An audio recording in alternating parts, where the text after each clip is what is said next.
black Wesleyans did not even ask the time of day from black Presbyterians. It was such a total chaos, and the only beneficiaries were the missionaries themselves. But let me tell you more what used to be done. Missionaries used to forbid any converted Christian black from having anything whatsoever to do with an unconverted black. Love relationships between so-called heathen blacks and Catholic blacks were forbidden by the missionaries. That was how my father and my mother parted, traumatizing my life even before I was born. My father had been a confessing Catholic, and he fell in love with what was called a heathen Zulu woman. Now, the condition for such a love was that the woman had to submit herself into the Christian faith. And my grandfather, a fierce old warrior, contemptuously refused to have my mother become a Christian convert.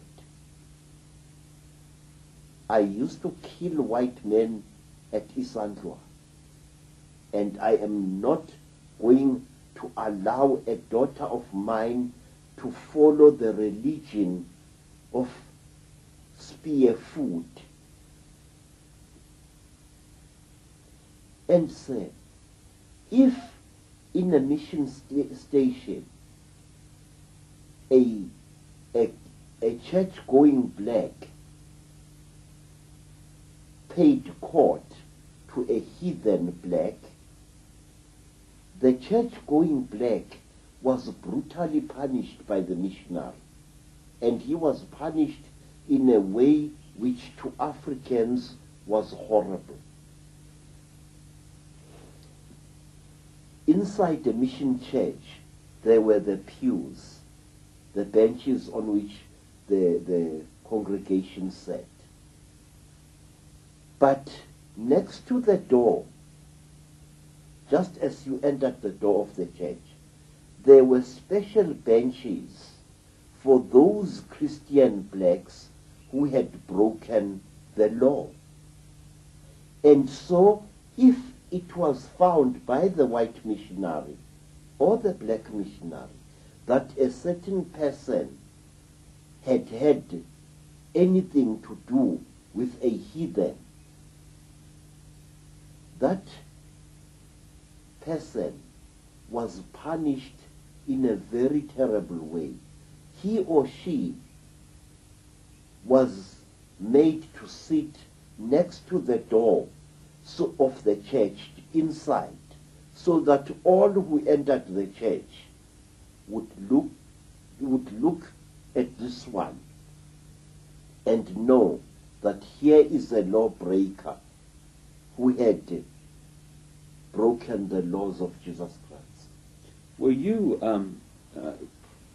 pushed into the Christian religion to start with, Credo, before the penny dropped, if you like? Yes, sir, I was. You see, after my mother and my father had separated, my mother gave birth to me. And for a long time, I suffered as a child because I was born illegitimate. I was called a bastard. I had no rights as a human being. The law of the Zulus at that time was very, very strict regarding illegitimate children. My mother suffered. She was often beaten up by other girls in the village. And I suffered too. Other children were forbidden from playing with me. And I herded cattle in the bush alone. And there, many strange things happened to me which do not concern us here, however. And when I was 7 years old, there came to my grandfather's village a brother of my father's, and he asked to take me away from there.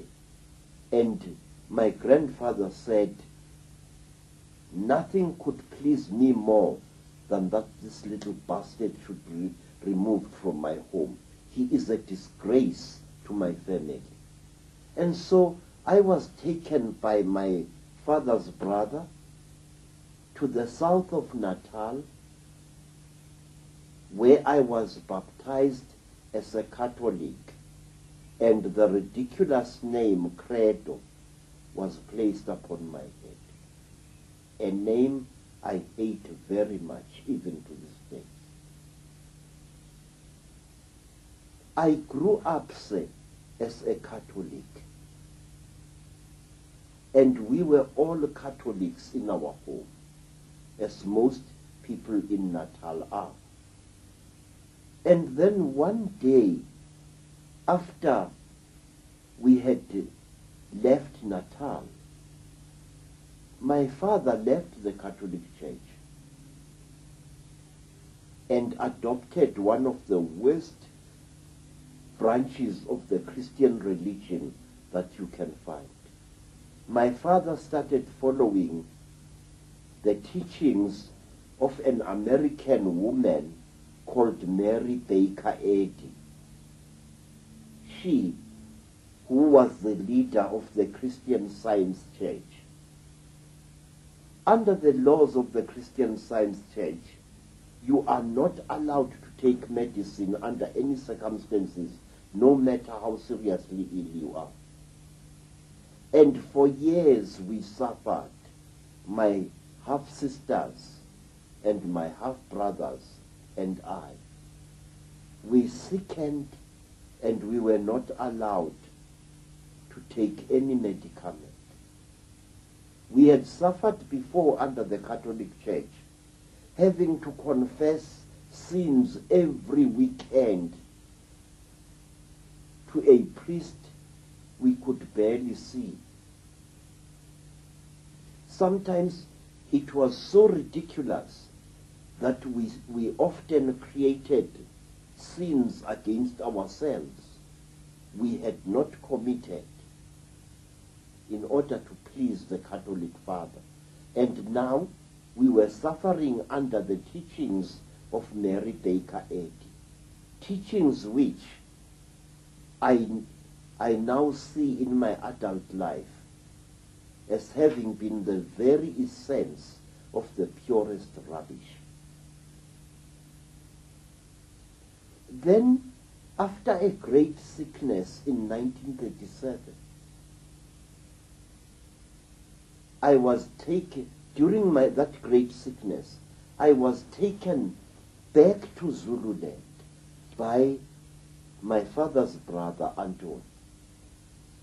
And there I was healed by a man I had been conditioned to be looked upon as a stupid heathen, namely my grandfather, the father of my mother. After that, I began to see how great the knowledge that the black people possessed was. I began to see that the missionaries were actually deceiving us, that they were teaching us lies at school about our people. And then one day I got into serious trouble. I was now a budding artist